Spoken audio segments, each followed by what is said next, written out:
If you had me, I'm waiting for someone to ask a question.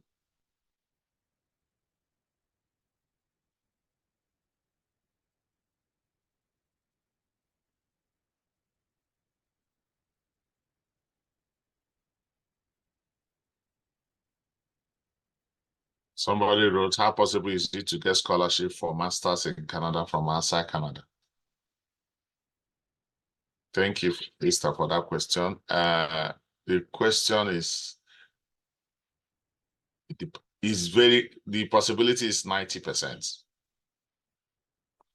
It's not on the low side, it's on the very high side. Most institutions for postgraduate program here have funding for postgraduate program. And when we say postgraduate, we mean both for masters and PhD programs. You might not get all expenses paid master's scholarship, but you will get a chunk of your tuition, if not all, in the funding you will get. So what you might have to struggle about is getting the accommodation fee and other stuff being paid. And most institutions here also try to divide your tuition. When you see your tuition is $20,000, for instance, it's not that you're going to pay it at once. Most institutions that are government institutions, big institutions that do master's program, will tell you to pay it bit by bit. You can pay semester by semester. And one good thing is that you're also allowed to work. Presently, from 30th of April, the regulation is you can work up to 30 hours a week in Canada, and 30 hours is a chunk of time. And most countries limit it to 20 hours. In fact, when I came to Canada, it was 20 hours a week. You are permitted to work outside your institution. But if you got to work inside your university, no limitation on the number of hours you can work. So you can work as much as you want in your university. But note, you still need to have a good grade. So you still have to give time to your academics, because it's not something you wake up and you pass exams and get all those stuff. So getting admission and getting scholarship here, there are things that you need to put in place for yourself. Number one is that you need good grades from your undergraduate program for masters. And if you get good grades, number two is that you need 1 or 2 publications. You don't need many publications for master's programs. Sometimes you don't even need a publication to get it, but you need to get involved in activities. You need to be active in terms of professional body. Maybe you belong to a society, your professional society. How often do you go for their conference? Have you presented in a conference before? They are important, because if you present in a conference, this will help you to be able to get something for yourself. Then also, you need to have some community service. If you come to this place, you see children during school hours, early hours of the morning, you see some children get involved in controlling traffic. Those are called community service. It's not academics. So if you get involved in some of those community service, some things we do during our national service program in Nigeria, you might not know that it's important in your CV. They're important in your CV. Some people go to the market to sweep market in your CDS group.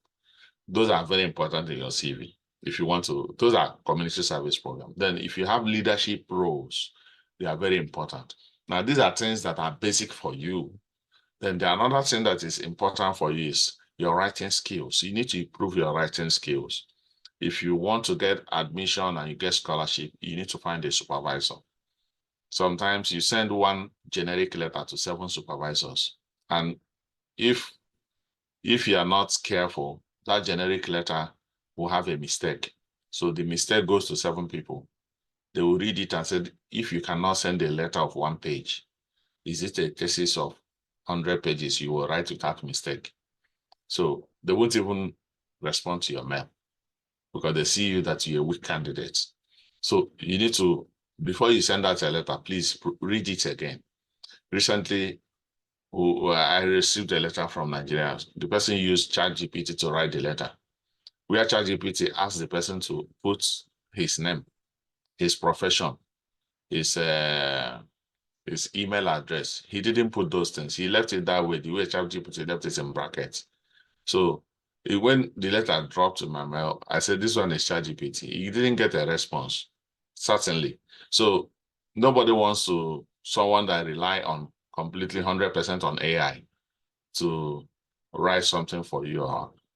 So if you want to, you need a supervisor, depending on the university. There are some universities that you don't need supervisor. You need a supervisor. And for you to get a supervisor, you need it now. I'm not saying when it is close to the admission time. Most schools start the admission around September. I mean, open up for admission from September. So that is when you will need to start applying. But before you can apply, most of the universities will tell you, who is your supervisor? Who have you contacted? And if you have to contact someone, it's now. Some of them already have students they are going to admit for next year admission, September 2025. So some of my students back in Nigeria, my mentees, I always tell them, have you gotten a supervisor? You need to get a supervisor now.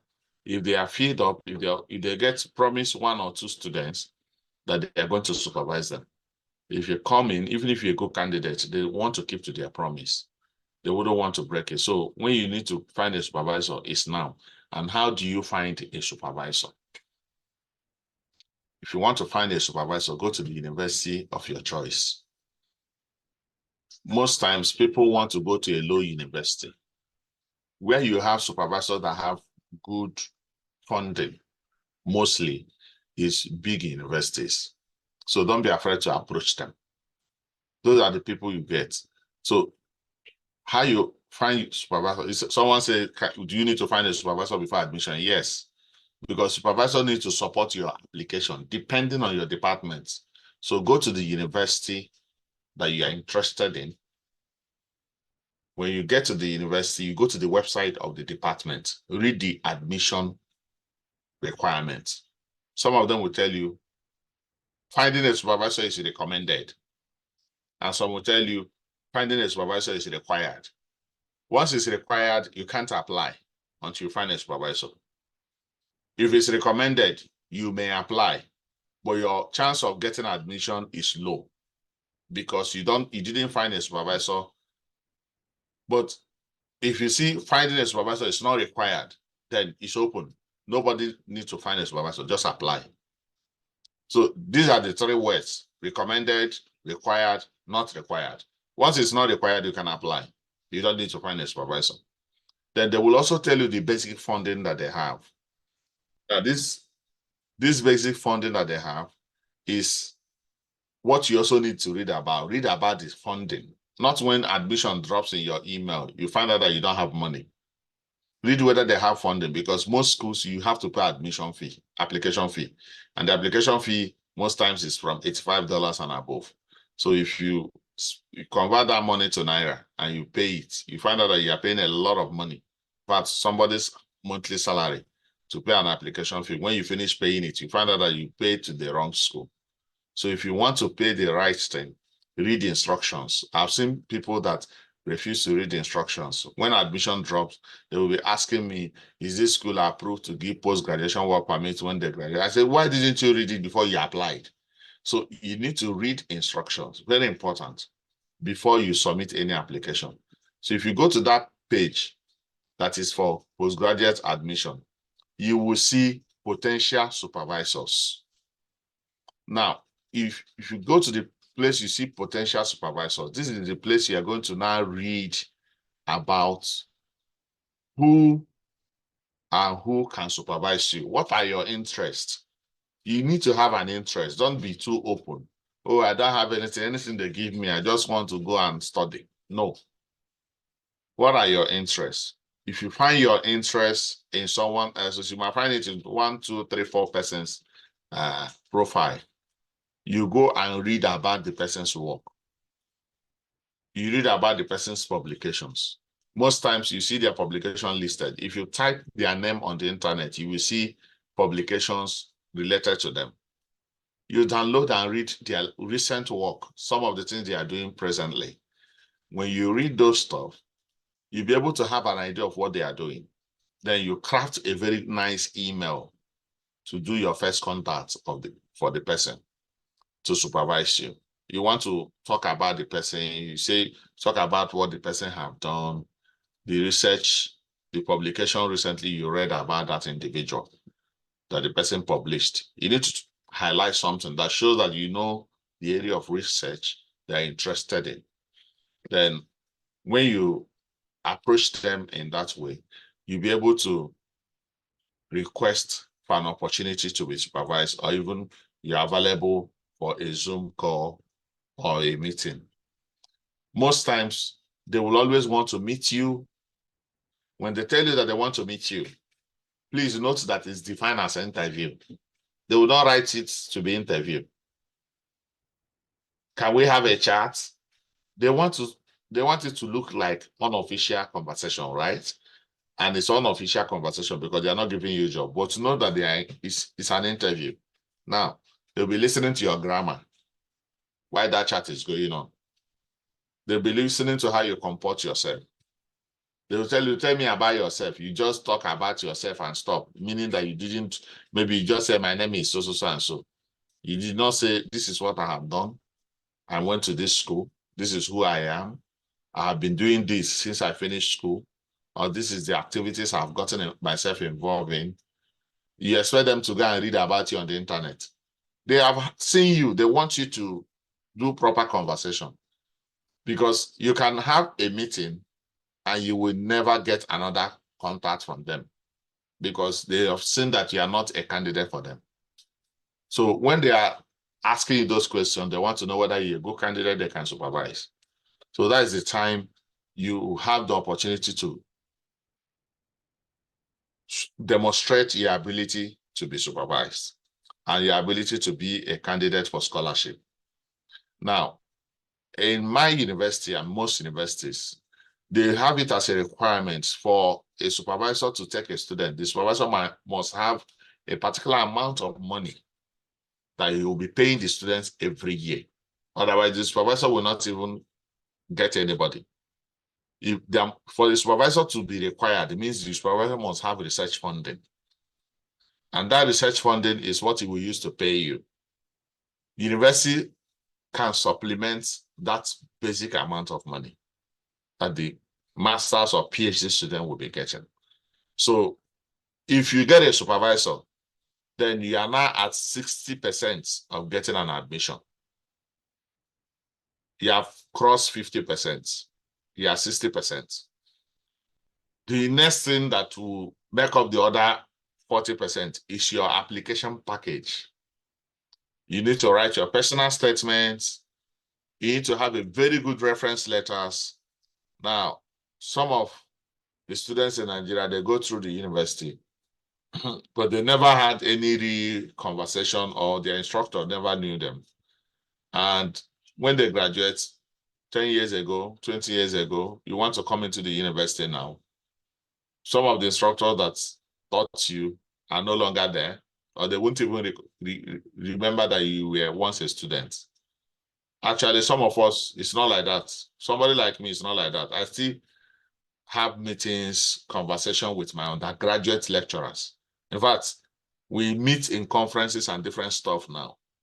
I mean, undergraduates, I finished 2009. So you can check how many years back, but I still have their phone numbers. We still have conversations.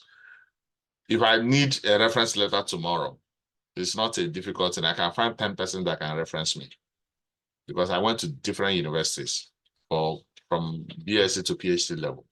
So now what you need to do is that you're going to meet them to write reference letter for you.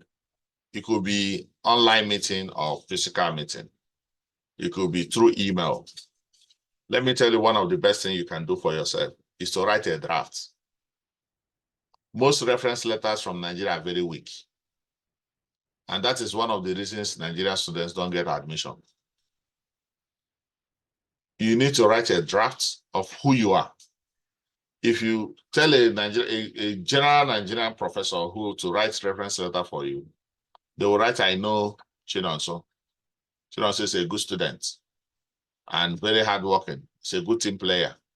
Kindly assist him. I support his application without a reservation. Thank you. No university will give you admission with that reference letter in Canada. One-page reference letter. Sometimes it's even half-page. In fact, once somebody sees half-page, you're not a candidate. Reference letter carry a lot of power for you to get admission, to talk about getting a scholarship. If it's not having any value, because the people that want to take you have never met you before. You have never worked with them before. So it is this time, the people that have worked with you, that they want to have conversation with through a letter. And the person is recommending you. It's not talking about your research skills. It's not talking about your academic skills. It's not talking about your collaboration skills. It's not talking about your community service. It's not talking about your leadership. These things are things you write, and sometimes you give examples of the things encounter I've had with that person. So it's very important you know that this carries a lot of strength, your reference letters. Then your personal statements, you need to read on the university webpage, on the application webpage, what are the things they need for their personal statement. Each university have different criteria in assessing their personal statement, although they might be similar. But their criteria, the thing they want to see in your personal statement, read for that university. Don't send a generic personal statement. When I mean generic, I mean you have one personal statement for all the applications. Even when you go to one university, you see different requirements for each department. So don't use one for everything. Sometimes what you even mention is not relevant to that department. They'll be asking, what is this person? This person, okay, you're not fitted into our program. You need another program, not this one. You indirectly or directly eliminated yourself from the competition. Now, write a good reference letter, give your friend to review for you in line with the requirements of the university. These are things they look at for. Now, if you don't have 2.1, when I mean 2.1, I'm not meaning 3.5, I mean from 4.0 and above. If you don't have that type of GPA, you need to make up with sitting down and start with your undergraduate program, undergraduate thesis, and write a manuscript from it to demonstrate that you have the capacity to write. Because when you're coming for a postgraduate program, they see it as a research degree, mostly PhD. It's a research degree. Now, don't go for a journal that is too high, that will take you 1 year to publish. You need to go to a journal, starting with your professional associations. Most professional associations have very good journal. Some of them are in Scopus. You can publish there. It gives you an edge over someone with a 2.1 with 4.0 that don't have a publication. Because they will score publications separately and score the other one separately. But note, there is a minimum GPA that is always required by schools. This GPA, they could tell you generally you should have at least 75%. If you want to check on it, like in Nigeria, we use 5 scale. In Ghana, they use 4 scale. Now, I can say I'm talking to mostly Nigerians. So if it's in Nigeria, you have 5 scale. If you do 4/5, you have about 90%. So you met the criteria. You can easily apply. 3.5/5, you met up to 80%. So you can still apply. But what I'm saying here is that you need a good GPA. If you don't have good GPA and you don't meet the minimum criteria of the school, there's another clause some schools used to put. They will tell you that the last 2 years of your study, which is your 400 level and 500 level, if it is a 5 years course, or 300 level and 400 level, if it's a 4-year course, if you check the two GPA, if it meets 85% or their minimum criteria, you can still apply. So if your GPA for CGPA from year 1 to final year did not meet the criteria, but your last 2 years met the criteria, you can still apply for that program and get it. So these are things they look at for. So your GPA is important. Then your CV, write good CV, write with good grammar. Nowadays, you have AI to even help you. When you finish crafting your CV, you put it in AI and ask it to edit this for me. Remember, don't tell AI to write CV for you. You need to write it first and then ask it to edit. So it will edit the grammar for you. If it is past, where past tense should be, the past tense should be past tense. So that you will have a very good and presentable CV. The way they write CV in Canada is different from the way we write it in Nigeria. So it's good you read Canadian CV, how to draft Canadian CV. Like you could come up, you are putting your local government area, your date of birth, your place of birth. They are not needed in Canada. Don't put it. So then you need to also, if you say that you did this work from this time to this time, you need to under it put the activities that you were involved in those work. Have you won an award before as undergraduate students, postgraduate students, or award in the community service you rendered? Put it in your CV, the award. And if they have monetary value, put it there. They are important. So these are some of the things. I hope I've addressed 2 or 3 questions. Now I'm going to look at it. And which university will you recommend for me? I like Edmonton. Edmonton have only one university, and it's University of Alberta. So if you go to University of Alberta, and it's a very big university, it's in the top 10 in Canada. So around number 5 or number 6. So if you go to their website, you go to the department you are interested in, and you get what you want. Do we find a supervisor before and after admission? Okay, I've told you already. It's mostly is before you apply, not even an admission issue. Before you apply, because most of the universities will want your supervisor to support your application by writing something for you. So part of your application package is what your supervisor have written. Or you will need to mention the name of the person that have agreed to supervise you. So these are things you need to find a supervisor before you apply. Are the supervisor lecturers in the university, or are they just a channel to get to their? They are lecturers in the department, not just in the university. In the department you are interested in applying, they are lecturers there. So I've addressed all the questions I'm seeing in the chat. If you have questions I've not addressed, you are free to unmute and ask questions. Yes, Nnamdi, please. Thank you, sir, again for this opportunity. I got a few questions. One of them is, if I want you to be my mentee, do you have a mentee meeting or something you can share with those that are interested in? Sorry, if I want you to be my mentor, I correct that. If I want you to be my mentor, how do I get that? How do I make that happen? And then I also have another question.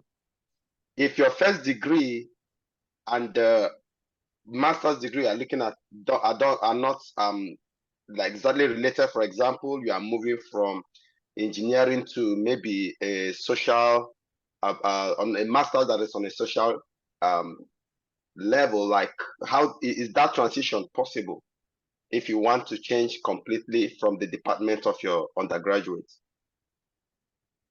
The third question is, give us a little bit background of yourself and how you were able to, from experience, how your own happened for you, so that, we too we know that this is possible for us. Thank you. Thank you very much. So because I'm going to post this thing, I'm not going to say too much of personal stuff, right? So for security reasons. So the first question in terms of being a mentee or mentor relationship, I have many of them. I have more than 50 persons on mentorship platform. I have a WhatsApp group that I usually post things. Sometimes if we want to have conversation, we'll have conversation. People can ask questions on that WhatsApp group. When I have opportunity, have time, I will go and respond to the questions that are asked on the WhatsApp group.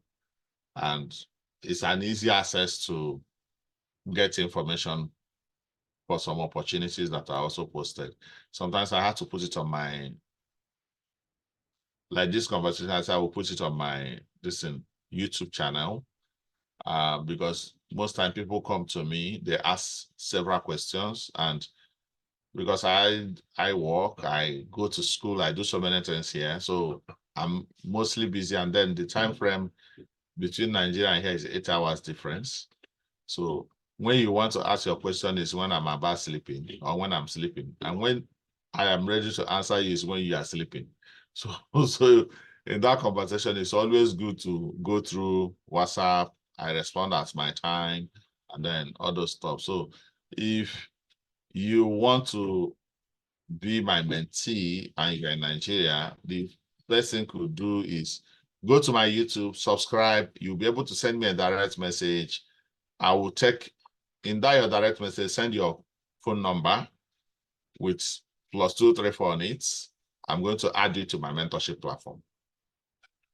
That's the basic way I can easily do that. So if you are subscribing on YouTube, you don't need to pay, you're not paying for it. So it's just for you to subscribe. If I post videos, you can easily see it.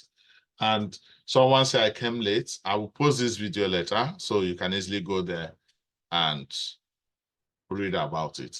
Then the second question is, can I remember the second question? Just say a word that's related to it. Oh, the second question is if your master's you are going for is not related Thank with you. your. I remember it. Now, I'm going to address it with my own background. I have a background in nutrition and dietetics. I studied nutrition and dietetics in my BSc program. That's from Imo State University, and I did a master's at University of Ghana in dietetics. And I did a PhD in University of Nigeria and Nsukka in human nutrition. They are all aligned, they are together. But presently, I'm doing a PhD in education, in leadership. So there's a kind of big switch from this to this. And in the program I'm doing presently, I've had several kinds of scholarships. So it does not hinder me from getting a scholarship because I had a different background. They look at what you have done and what you're able to do. So, and what you need to do is, if the work you are doing, one of the criteria they use in taking me into a leadership program is because I've had some leadership experience. That's okay, this person will need this to perform. So if you have moved into tech, for instance, your work area now is in tech, and you had a background in health sciences, and you're moving into tech, why not prove it in your personal statement, prove why you want to come into the program in your CV, that this is why I want to come into this program. I'm having a shift. You'll be taken. Nobody hinders such things. So you'll be given opportunity. The highest thing they could do in most universities is that they are going to give you more coursework to do, in terms of you take some courses that are undergraduate courses that are basic to that program for you to merit being in that program, answering a graduate in that program. You need to do those courses to have a basic knowledge and equip yourself in that area. So it's allowed both in Canada, in the US. People even move from BSc straight to PhD program in the US. Most universities in the US take you straight to PhD program from BSc level. But when you get in there, they will give you a lot of master's courses to do. So you might end up spending 5 years for the PhD program. You will do from all the coursework, maybe for first 2 years, you are doing coursework because you have coursework in master's program that you need to make up with before you move into your research. So it's very, very important. You need to prove it that this is why I'm coming in here. If it is also you have not done a work in that background before, you will simply, maybe you're a young graduate, but your interests have changed. Why not say this is where my interest lies? This is where I'm treating towards. So it depends on how you write and how you present yourself. Nobody hinders you. The only thing that could happen is that you do more coursework. Thank you. So another person asked a question. Apart from schooling, how can I travel to Canada? That's a direct question. So you won't see it on the general chart. Now, this is purely for postgraduates and postgraduate admission and scholarships. So this conversation, I'm not a travel agent. I just try to help my students, mentees, and other stuff. But there are several ways you can move into, if it is just you want to travel to Canada, you have permanent residency program, which you can apply express entry. If you are called, you can come in there. If you just want to come for exploration, you want to enjoy yourself, why not apply for visitors permits during summer? Summer is almost starting. We're already in spring. So from June now, we hit summer. The weather will be conducive for you.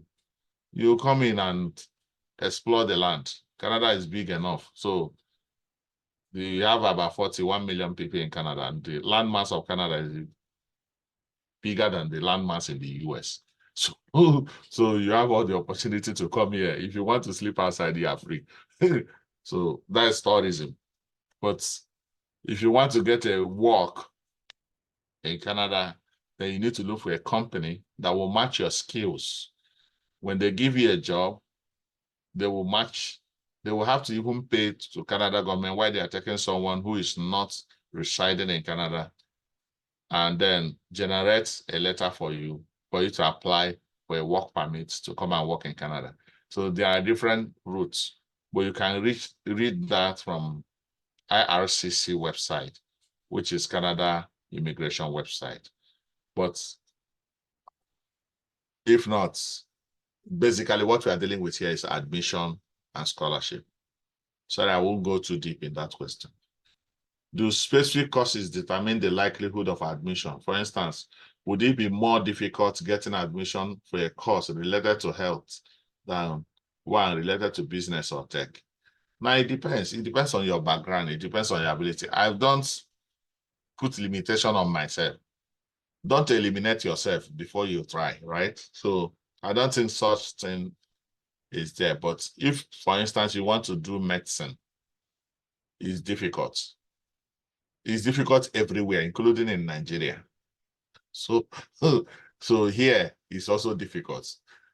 So if you want to go into some professional courses here that need you to have a background knowledge of the environment, they will want you to start from somewhere before you come into the program. And some program will even want you to be resident here. So I don't think if you want to do a master's program in public health, you have any hindrance, or you want to do a master's program in nutrition, you have any hindrance. No. And no matter the program, you can easily get admission. But the major thing is that you need to work on yourself first, work on your application package, make sure it's right. Then you get admission. I believe you do that. Then is it possible to get a wife there in Canada that will invite the man? Well, this is not my specialty. I'm not here for wife counseling. I know that is possible, but I don't do linkage between wife and husband, right? So that will be your own personal discretion to do. Thank you. Okay, I think I've attended to all the questions I'm seeing in the chat. If you have more questions, raise up your hand and ask. What are the provisions for students with just HND qualification?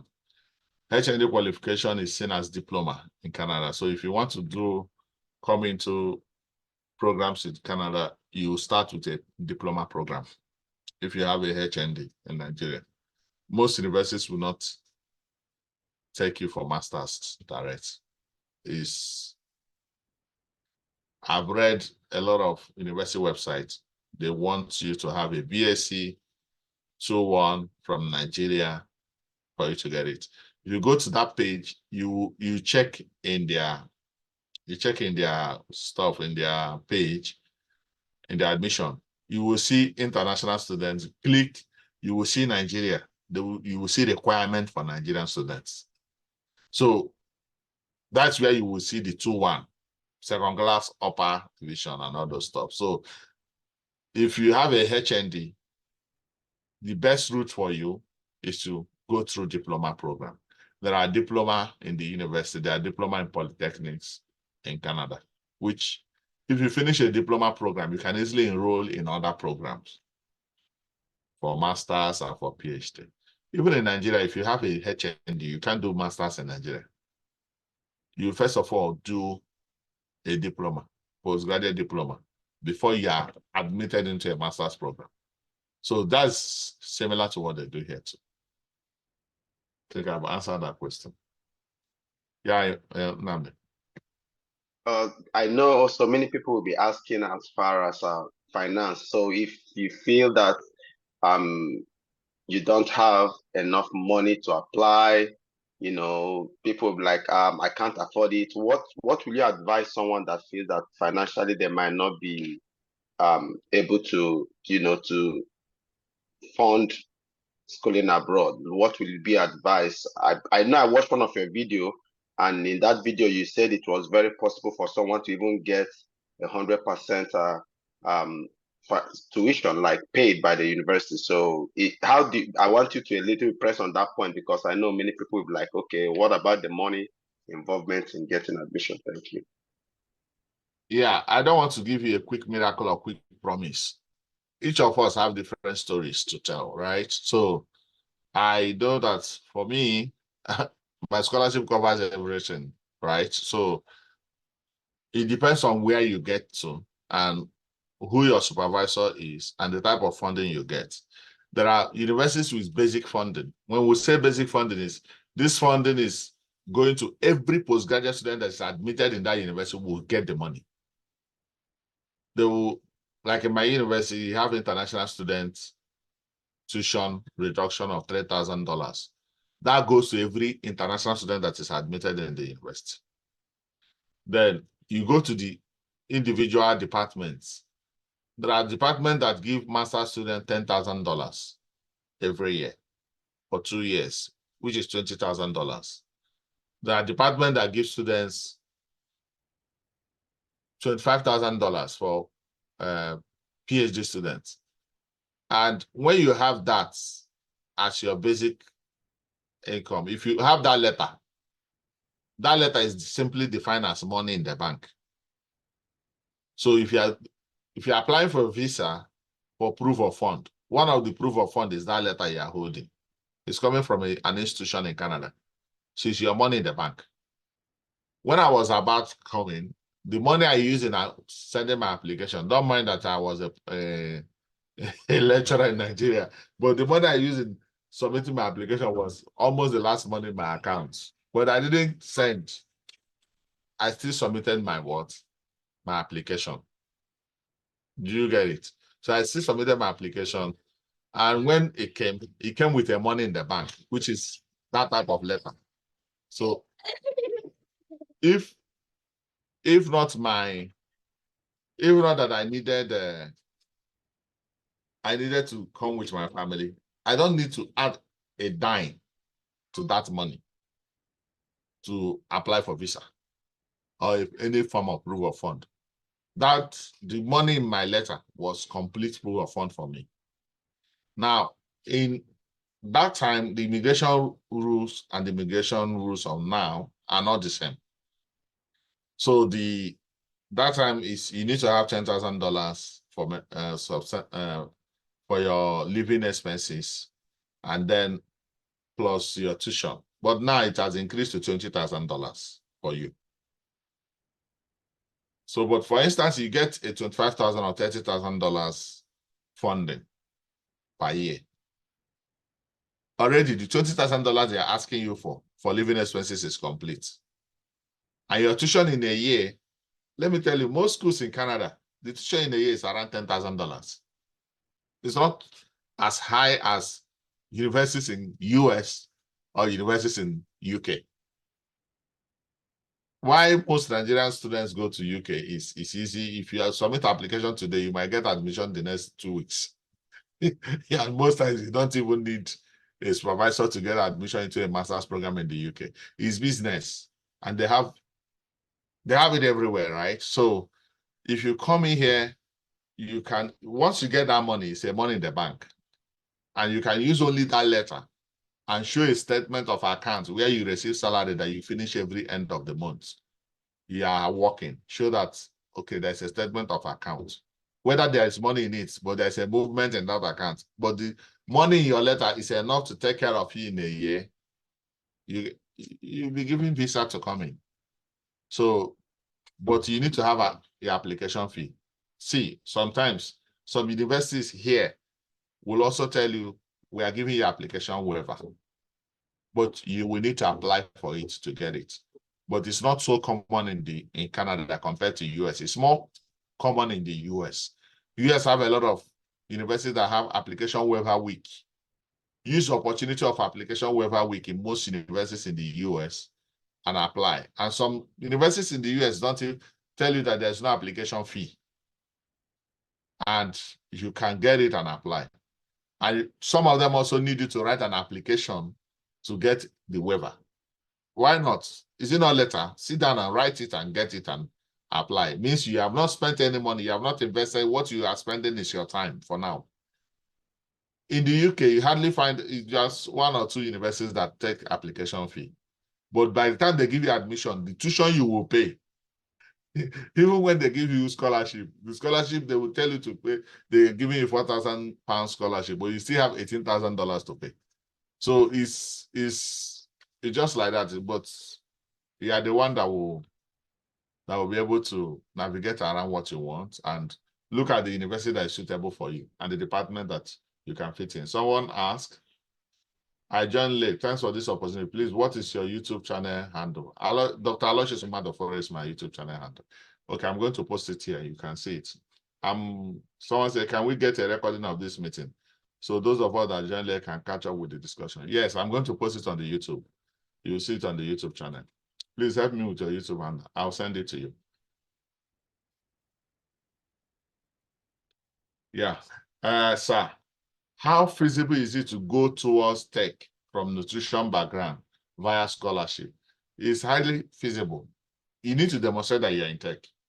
And you need to demonstrate what shows your interest. The interest here. Do you know that every profession now has tech angle?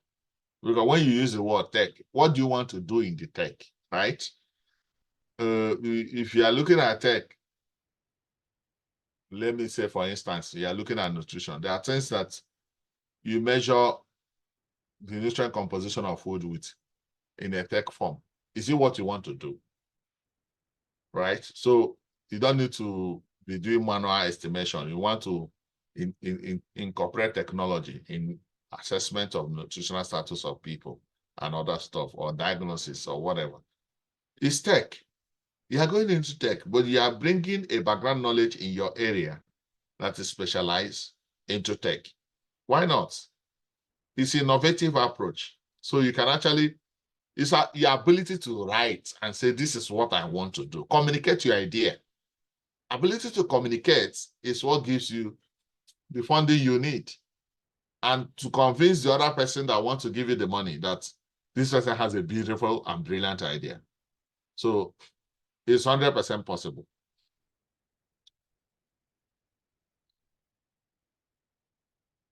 Yeah, I've answered all the questions in the chat. If you have further questions, you're free to ask. Raise up your hand if you have questions. You're free to talk.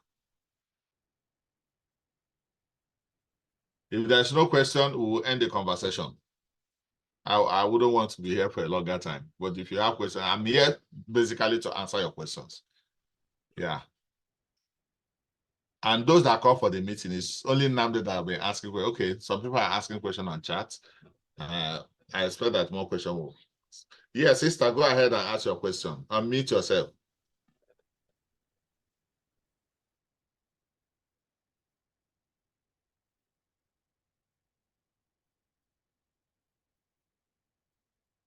Yes, unmute. Say with your voice. Unmute. Go ahead.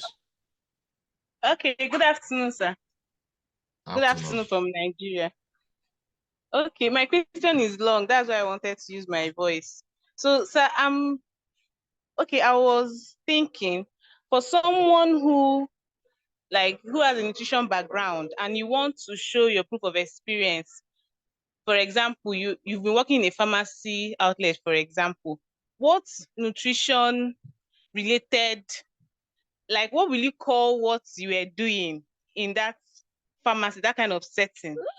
Is it proper to say a community nutritionist, or maybe a nutrition educator, or just maybe a nutrition consultant? Like, I'm looking for a term that'll be suitable for someone that's worked in like a pharmacy outlet. So to use that as your level of experience, kind of. I don't know if you understand what I'm saying. Stop.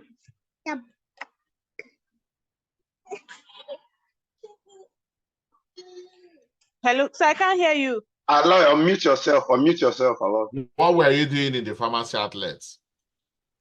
Just educating people generally on blood level, glucose level, blood pressure and all that. Just random. Were you providing nutritional assessments? Yes. Sometimes Okay. when people come to check their blood, their sugar level, when they check it, the outcome of the result will determine the kind of counseling they receive. And sometimes some people come to check their BP. Even when some people come to get some drugs, they will give 1 or 2 complaints that are nutrition related. So they receive counseling on that particular So that problem. is community nutrition in the pharmacy. Okay. So they are working as a community nutritionist. Okay, sir. All right. Thank you, sir. That's also, if you're a registered dietitian, it could be called community dietetics.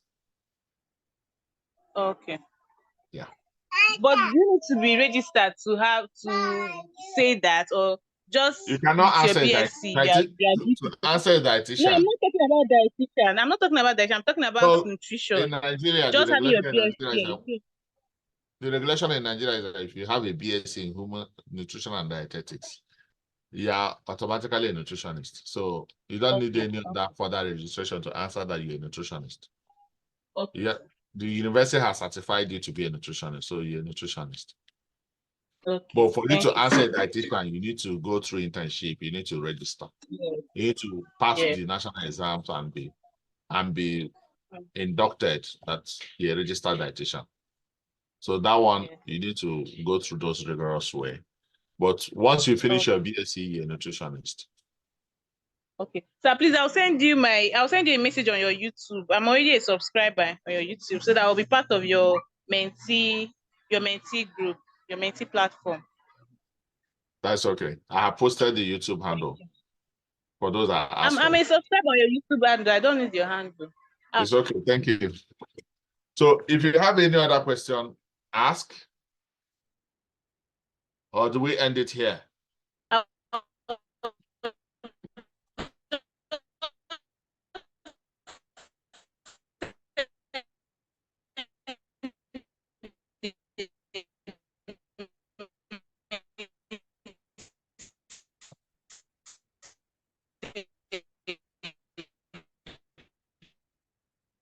Okay.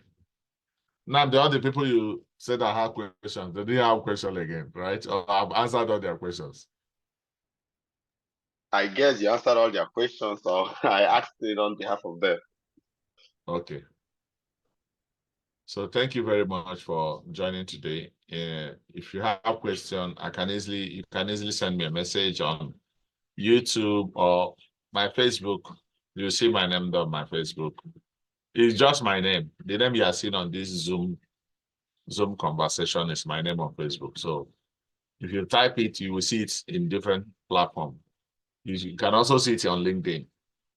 If you send a message there, I'll be able to attend to you. So if you can't even send the direct message on YouTube, you can send it using Facebook. So you can send it using your LinkedIn. You could be other channels you could make use of to send those messages. I will add you to the mentorship platform if you want to be there. Thank you very much and have a beautiful evening, everyone. Bye. Thank you, sir. Bye.